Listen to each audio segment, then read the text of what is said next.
এ যেন বেড়ায় ক্ষেত খাওয়ার ঘটনা। যাদের দায়িত্ব ছিল হতদরিদ্রদের হাতে ওএমএস এর চাল আটা তুলে দেওয়া, তারাই কালোবাজারে রমরমা বাণিজ্যে ব্যস্ত। গতকাল রাতে ৮ ট্রাক চাল আটা বিক্রির সময় রাজধানীর তেজগাঁওয়ের কেন্দ্রীয় খাদ্য গুদামের ম্যানেজার সহ দুজনকে আটক করেছে র্যাব। এছাড়া মোহাম্মদপুর কৃষি মার্কেট থেকে উদ্ধার করা হয়েছে ওএমএস এর কয়েক হাজার বস্তা চাল এবং আটা। না স্যার, কোনো আটা যায়নি।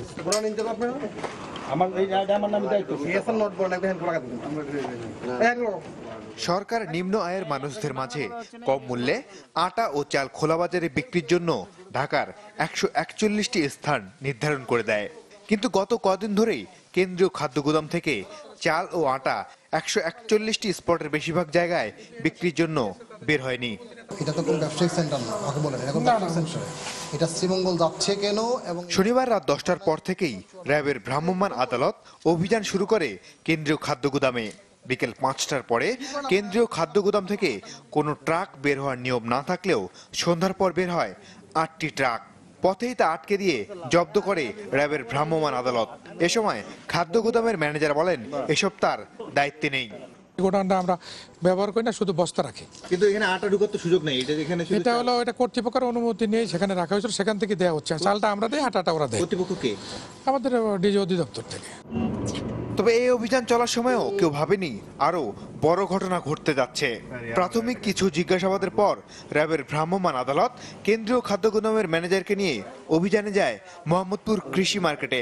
সেখানে গিয়ে পাওয়া যায় কেন্দ্রীয় খাদ্য গুদামের সিল দেয়া কয়েক হাজার বস্তা ওএমএস এর আটা ও চাল। তদন্ত করে দায়ী তার বিরুদ্ধে ব্যবস্থা নেবেন। আপনার বিরুদ্ধে তো অভিযোগ অভিযোগের যদি আমি দায়ী ব্যবস্থা নেবেন, তথ্য যে স্যার যেটা দিল সেই অনুযায়ী তো সেটাই দেখা যাচ্ছে। আপনি আগে বললেন কেন? আমি তো আগে এটা দেখি না। আমি তো এই যে শুনেন, এই যে আমার না, আমি তো আগে জানি না, আমি তো দেখিও নাই।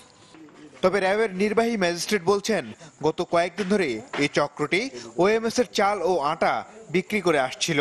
আর সরকারের কিছু লোকজন জড়িত, যারা হচ্ছে আপনার আমাদের এই সিএসডি গুদাউন কেন্দ্রিক খাদ্য গুদামের কিছু কর্মকর্তা এবং কিছু বাইরে কিছু ব্যবসায়ী মিলে এই 141 টন চালের মধ্যে বাজারে হচ্ছে আমাদের গত কয়েকদিন অবজারভেশনে মাত্র হচ্ছে 25 থেকে 30 টন চাল বাজার বিক্রি হচ্ছে। বাকি সমস্ত চাল হচ্ছে কালো বাজারের মাধ্যমে এগুলো নিয়ে আসছে। এর পিছনে কারা কারা আছে প্রত্যেককে দায় নিতে হবে এবং প্রত্যেকের বিরুদ্ধে আইনের ব্যবস্থা গ্রহণ করা হবে।